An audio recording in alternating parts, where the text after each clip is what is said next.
दिल्ली शहर में दिवाली आने वाली थी, जिसकी वजह से चारों तरफ हंसी खुशी का माहौल था। लोग एक दूसरे के घरों में मिठाइयाँ और पटाखे देने जा रहे थे। शहर में विमला अपने बेटे रोहन के साथ रहती थी। विमला बहुत ही गरीब थी। एक दिन रोहन विमला से बोलता है, माँ, सबके घर में खुशियाँ हैं, चारों तरफ रोशनी ही रोशनी है। मेरे सारे स्कूल के दोस्तों के यहाँ पर कोई न कोई गिफ्ट देने आता है, लेकिन हमारे यहाँ कोई नहीं आता। रोहन के मासूम सवाल सुनकर विमला उदास हो जाती है और बोलती है, बेटा, हम लोगों का कोई नहीं है ना, इसीलिए कोई नहीं आता। हमारे सारे रिश्तेदार दूर दूर रहते हैं, लेकिन तू चिंता मत कर, तेरी माँ है ना, तेरे लिए मैं खूब सारी मिठाइयाँ और पटाखे लाऊंगी। माँ, तुम इस दुनिया में सबसे अच्छी हो, मुझे कुछ नहीं चाहिए, बस तुम मेरे साथ रहो हमेशा। फिर रोहन अपने दोस्तों के साथ खेलने चला जाता है और विमला भी लोगों के घर काम करने चली जाती है। विमला भीमा सेठ के घर पर चूल्हा चौका किया करती थी। विमला भीमा से कहती है, भीमा सेठ, इस बार दिवाली है, कुछ पैसे ज्यादा मिल जाते तो अच्छा रहता। मेरे बेटे को इस बार मैं अच्छा सा दिवाली का तोहफा देना चाहती हूँ। विमला की बात सुनकर भीमा हंसने लगता है और बोलता है, अरे विमला, तुम जैसों की भी कोई दिवाली होती है क्या? अरे मीठे चावल बना कर खिला देना अपने बेटे को, खुश हो जाएगा।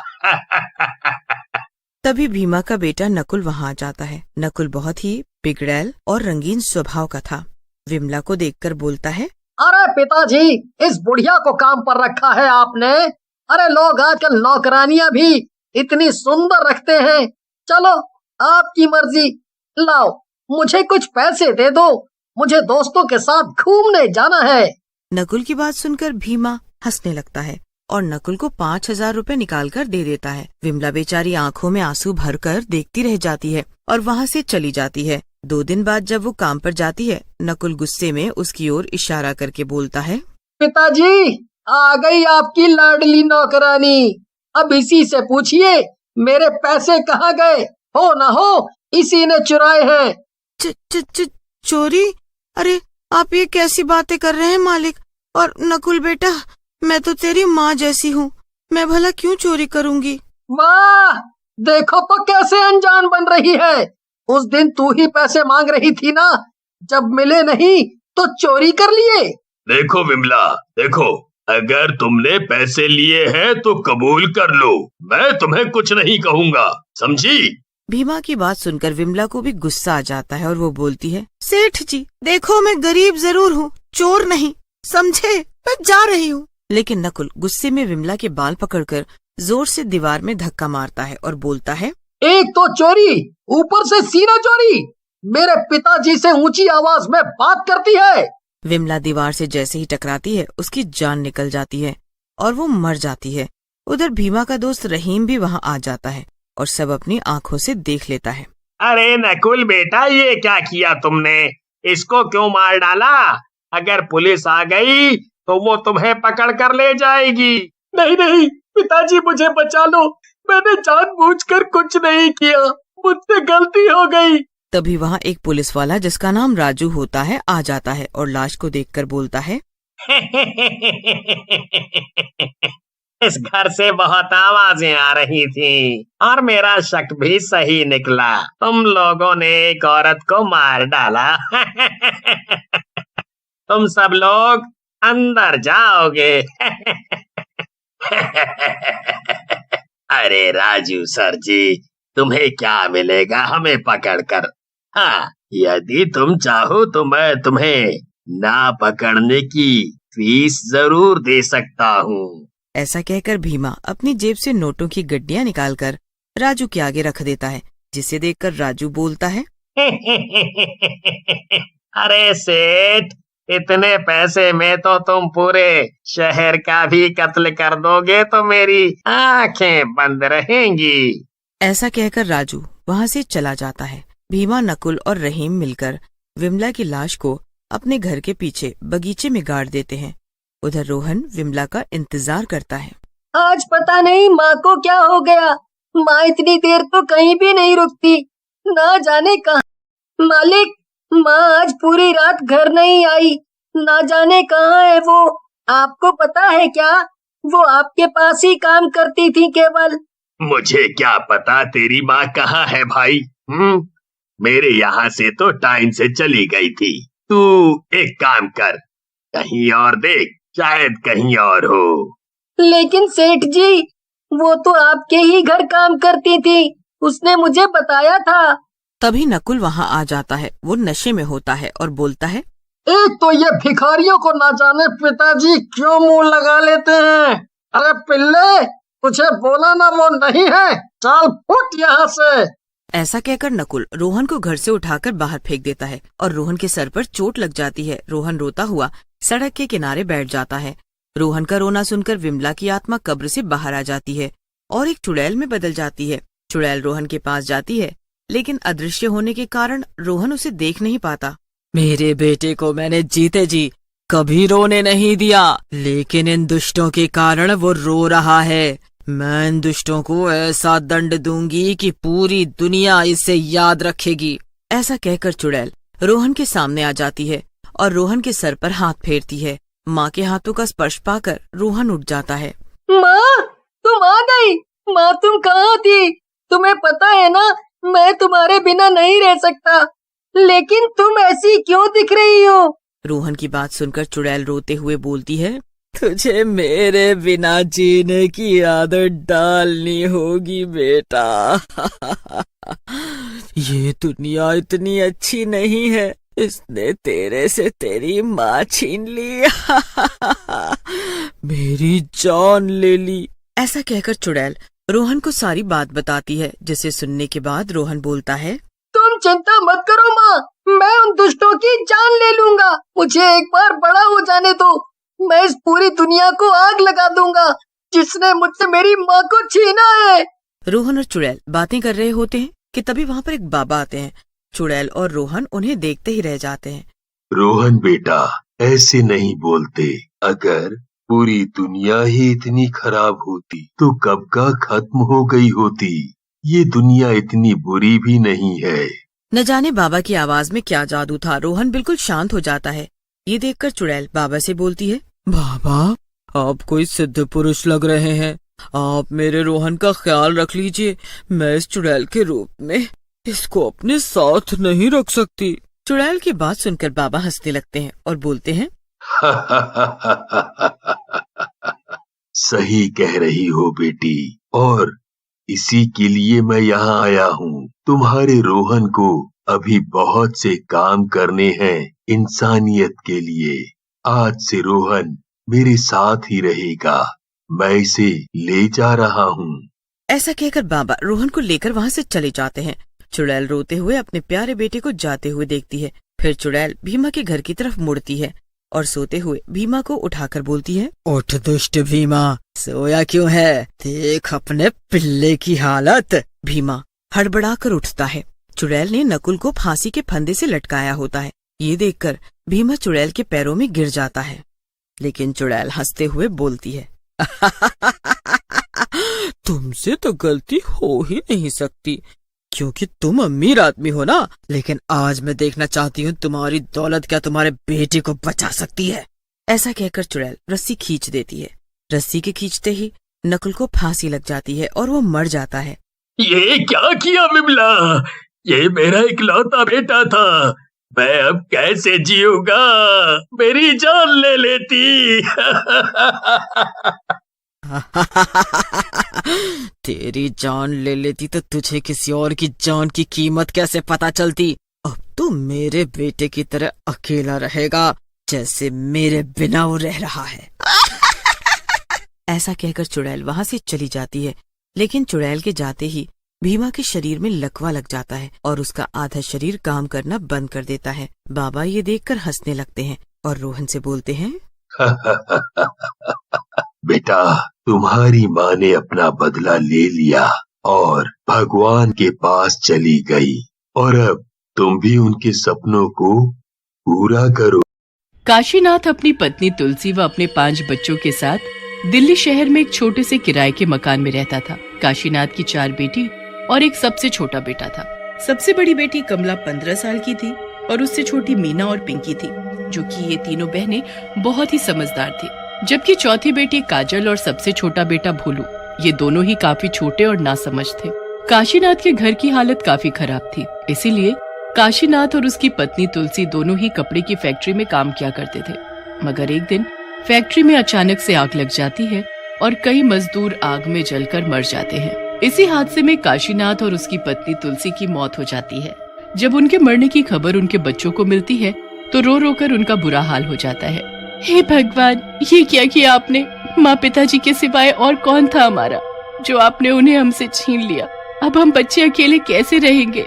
काशीनाथ और तुलसी को मरे हुए कुछ दिन बीत जाते हैं और घर में रखा खाने पीने का सामान भी खत्म होने लगता है। तभी एक दिन उनका मकान मालिक आता है और कमला और बाकी बच्चों को घर से बाहर निकाल देता है।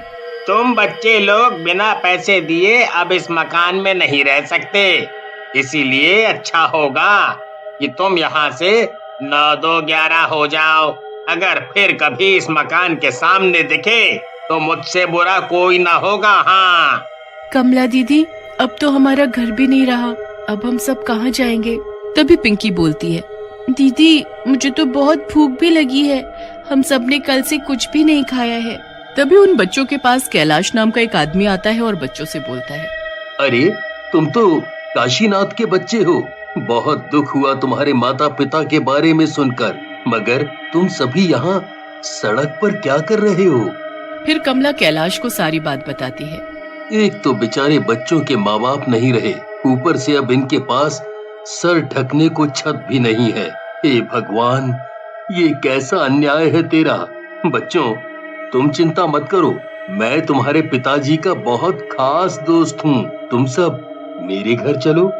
फिर कैलाश सभी बच्चों को अपने साथ अपने घर ले आता है और अपनी पत्नी बेला को काशीनाथ और तुलसी की मौत के बारे में बताता है। अरे इन बच्चों के माँ बाप मर गए तो क्या आप इन अनाथ बच्चों को अपने घर ले आओगे? अरे हमने क्या कोई धर्मशाला खोल रखी है जो आप इस चिल्लर पार्टी को अपने घर उठा लाए हो? अरे भाग्यवान, ये क्या बोले जा रही हो? अरे बेचारे भूखे हैं और बस कुछ दिन इन्हें यहाँ रहने दो। जैसे ही इनके रहने का कहीं और बंदोबस्त हो जाएगा, मैं इन्हें यहाँ से ले जाऊंगा। ठीक है, ये बच्चे कुछ दिन यहाँ रह सकते हैं। फिर कैलाश बच्चों को खाना खिलाता है और उन्हें आराम करने के लिए कमरा देता है। अगली सुबह कैलाश जैसे ही काम पर जाता है, बेला बच्चों के पास आती है और कमला से बोलती है, ए लड़की, तुझे और तेरे भाई बहनों को यहाँ रहना है तो घर के काम में मेरा हाथ बटाना होगा। वैसे भी तुम 3 लड़कियां घर का काम करने के लायक हो, तो चलो एक रसोई में लग जाओ, दूसरी पूरे घर में पोछा लगाएगी और तीसरी कपड़े धोएगी। फिर कमला, मीना और पिंकी घर के काम में लग जाती हैं। अब बेला रोज बच्चों से घर के सारे काम कराया करती और खाने के लिए उन्हें बचा खुचा खाना दिया करती। उसी शाम कैलाश काम करके घर आता है तो देखता है कि कमला रसोई घर में खाना बना रही है। बेला, इन बच्चों से तुम कितना काम कराती हो, ये अच्छी बात नहीं है। देखो, मुझे कुछ दिनों के लिए काम से बाहर जाना है, तो तुम इन सभी 5 बच्चों का ठीक से ध्यान रखोगी और हाँ, इनसे घर का कोई काम नहीं कराओगी। ऐसा बोलकर कैलाश कुछ दिनों के लिए काम से बाहर चला जाता है। उसके अगले ही दिन पिंकी से घर की सफाई करते समय टेबल पर रखा हुआ गमला टूट जाता है। गमले के टूट जाने से पिंकी बहुत घबरा जाती है। हे भगवान, ये मुझसे क्या हो गया? अब बेला आंटी मुझे बहुत डांटेंगी। तभी बेला वहाँ आती है और गुस्से से बोलती है, अरे तुझे तो मैं डांटूंगी नहीं बल्कि मैं मारूंगी। मेरा इतना बड़ा नुकसान कर दिया। एक तो तुम अनाथ बच्चों को मैं कैसे कैसे झेल रही हूँ वो बस मैं ही जानती हूँ। बेला पास में रखा हुआ डंडा उठाती है और पिंकी को मारना शुरू कर देती है। पिंकी रोते हुए जोर से चिल्लाती है, दीदी, कमला दीदी, मुझे बचाओ। पिंकी की रोने की आवाज सुनते ही वहाँ कमला आ जाती है और बेला के हाथ से डंडा छीन लेती है। बेला आंटी, आप बहुत बुरी हो। हम बहनें पूरा दिन चुपचाप घर का सारा काम करते हैं, पर आप फिर भी हमें बुरा भला बोलती हो। पर मैं आपको अपनी छोटी बहन। बेला गुस्से से बोलती है, देखो तो इस लड़की को मुझसे कैसे जुबान लड़ाती है। रुक, अभी तुम 5 को मैं कोठरी में बंद करती हूँ। 2 दिन भूखे प्यासे रहोगे ना तो सब अकल ठिकाने आ जाएगी। ऐसा बोलकर बेला 5 बच्चों को कोठरी में बंद कर देती है और उन्हें खाने पीने तक को कुछ नहीं देती है। जब 2 दिन बाद बेला कोठरी का दरवाजा खोलती है तो देखती है कि सभी बच्चे जमीन पर मरे पड़े हैं। हे भगवान, ये बच्चे तो मर गए। अब मैं क्या करूं? अगर कैलाश को पता चला कि मेरी वजह से ये बच्चे मर गए तो ना जाने वो मेरा क्या हाल करेंगे। ऐसा करती हूँ कि इन बच्चों को अपने घर के पीछे जाकर गाड़ आती हूँ। फिर बेला सभी बच्चों को अपने घर के पीछे जमीन में गाड़ देती है उसी रात बेला अपने कमरे में अकेले सो रही होती है कि तभी उसे रसोई घर से किसी के रोने की आवाज आती है। बेला डरते हुए रसोई घर के पास जाती है तो उसे वहाँ कोई दिखाई नहीं देता। तभी बेला को आंगन से बच्चों के हंसने की आवाज सुनाई देती है। बेला जल्दी से आंगन में जाती है तो उसे ऐसा प्रतीत होता है जैसे कोई काली परछाई उसके पास से होकर गुजरी हो। बेला बहुत डर जाती है और चुपचाप अपने कमरे में जाकर सो जाती है। अगले दिन कैलाश घर आता है और घर में बच्चों को ना देखकर बेला से बोलता है। बेला हंसते हुए बोलती है, अजी उन्हें तो मैं अनाथालय में छोड़ आई हूँ। वहाँ पर उन बच्चों का बहुत ही अच्छे से ख्याल रखा जाएगा और तो और उन्हें पढ़ाया लिखाया भी जाएगा। अजी आप नहीं अगर मगर को छोड़िए। और क्या आपको अपनी प्यारी पत्नी पर भरोसा नहीं है? अब आप चलकर जल्दी से हाथ मुंह धो लीजिए, मैं आपके लिए खाना लगाती हूँ। और उन बच्चों की चिंता मत कीजिए, वो सभी वहाँ बहुत अच्छे से रहेंगे। फिर रात को दोनों अपने कमरे में सो रहे होते हैं कि बेला को फिर से आधी रात को रसोई घर से किसी के रोने की आवाज आती है। बेला उठकर रसोई घर के पास जाती है तो वहाँ उसे कमला दिखाई देती है।